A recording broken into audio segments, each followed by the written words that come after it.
ये पैगाम है भारत के हर कंटेंट क्रिएटर के नाम। जय भीम बड़ा सीधा हंसी, जय भीम जय Bhim app available on the play store and Apple app store now.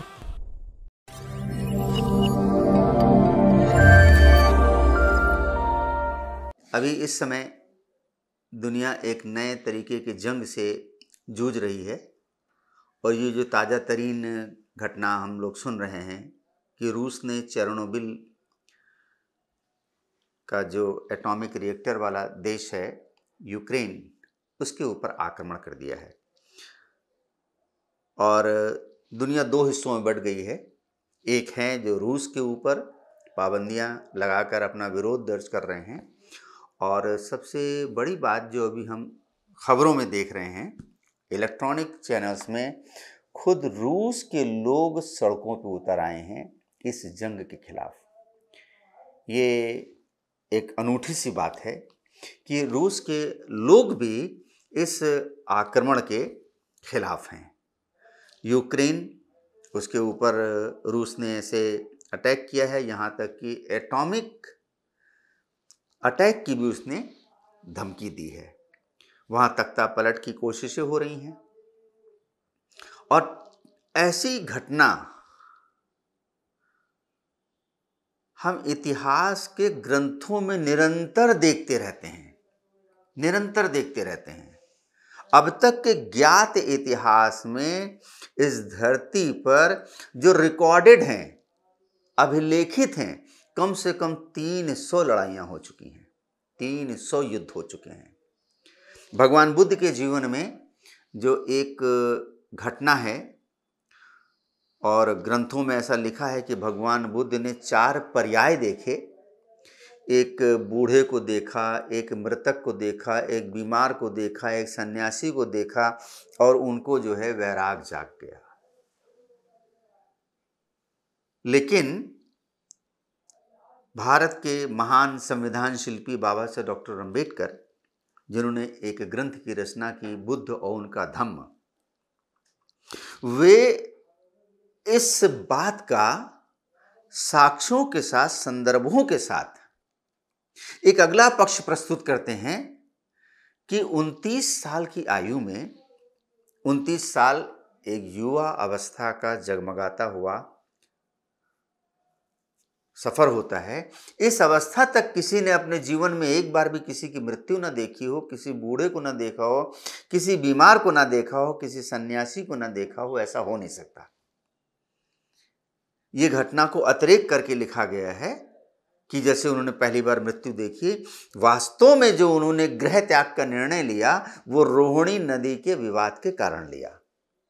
वो कोलियों और शाक्यों के बीच में रोहिणी नदी को लेकर विवाद हो गया था कि नदी का पानी हम इस्तेमाल करें कि तुम इस्तेमाल करो, और भगवान बुद्ध उस विवाद के बीच में आके खड़े हो गए और उन्होंने सिर्फ एक सवाल किया दोनों से, खून ज्यादा कीमती है कि पानी ज्यादा कीमती है? पानी के लिए खून बहाना कहां की बुद्धिमानी है? पानी के लिए खून बहाना कहां की बुद्धिमानी है?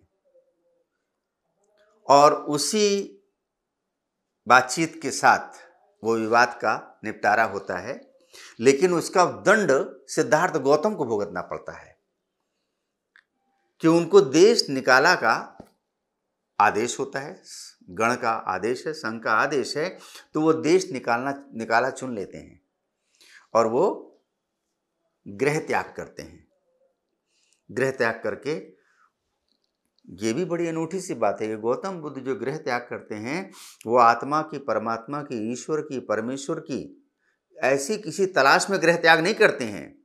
धरती पे युद्ध कैसे ना हो, लोग अपने दुख से कैसे निकलें, सिर्फ उस रास्ते की तलाश में गृह त्याग करते हैं।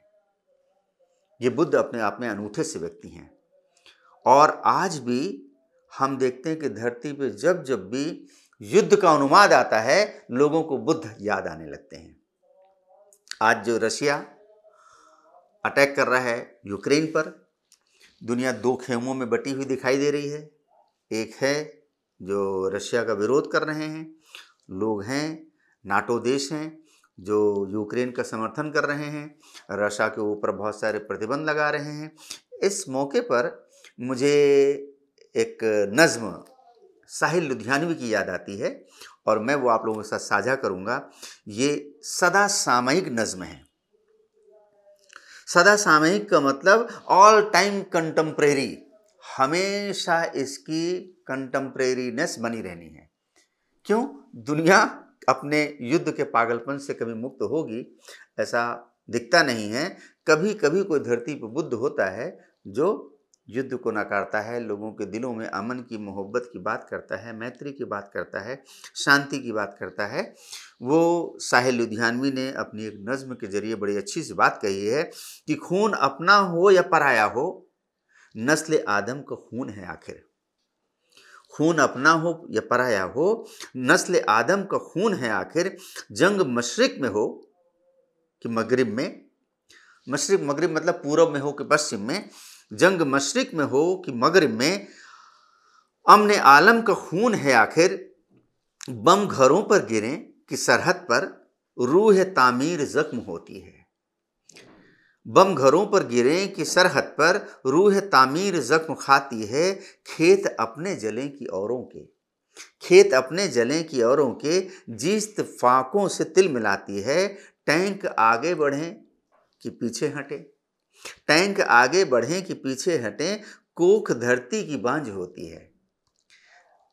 टैंक आगे बढ़ें कि पीछे हटें, कोख धरती की बांझ होती है। फतेह का जश्न हो कि हार का हो सोग, फतेह का जश्न हो कि हार का सोग, जिंदगी मैयतों पे रोती है। फतेह का जश्न हो कि हार का सोग, जिंदगी मैयतों पे रोती है। जंग तो खुद ही एक मसला है, जंग तो खुद ही एक मसला है, जंग क्या मसलों का हल देगी। जंग तो खुद ही एक मसला है, जंग क्या मसलों का हल देगी। आग और खून आज बख्शेगी, भूख और एहतियात कल देगी। जंग तो खुद ही एक मसला है, जंग क्या मसलों का हल देगी। आग और खून आज बख्शेगी, भूख और एहतियात कल देगी। इसलिए शरीफ इंसानों, जंग टलती रहे तो बेहतर है। इसलिए शरीफ इंसानों, जंग टलती रहे तो बेहतर है। आप और हम सभी के आंगन में शमा जलती रहे तो बेहतर है। जंग टलती रहे तो बेहतर है, जंग टलती रहे तो बेहतर है।